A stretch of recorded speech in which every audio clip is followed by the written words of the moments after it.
நண்பர்களே, நல்லா யோசிச்சு பாருங்க. ஒரு கடன் வாங்குனா கூட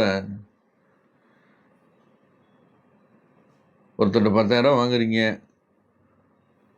வீட்டு செலவுக்காக. 2 நாள்ல காணாம போயிரும். இன்னொருத்தர்ட்ட அதே ரூ. 10,000 கடன் வாங்குறீங்க. 2 நாள்ல இன்னொரு 10,000, 20,000 வந்துரும். அவர்ட்ட தேடி போய் திருப்பி குடுத்துருவோம். இப்ப என்ன? முதல்ல குடுத்த 10,000 குடுத்தவருக்கும் உங்களுக்கும் ஒத்து வரல. இவர் 2வது குடுத்தவர் உங்களுக்கு கைராசிக்காரர் ஆயிட்டாரு.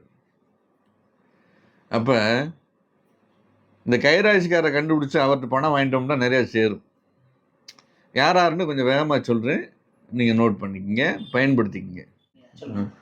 புதன்கிழமை 6 to 7, 9 to 10, 1:30 to 2, மதியம் 1:30 to 2, மாலை 4 to 5. பூச நட்சத்திரத்துக்காரர்கள், ஆயிலி நட்சத்திரத்துக்காரர்கள் ஒரு ரூ. 100 ஒரு வெத்தலை பாக்கு, இல்லை ஒரு ரூ. 10 ஒரு வெத்தலை பாக்கு. சொந்தக்காரங்களா தெரிஞ்சவங்க ஃப்ரெண்ட்ஸ்கிட்டே வாங்கிக்கலாம். நீங்கள் அவங்களுக்கு கொடுக்கலாம்.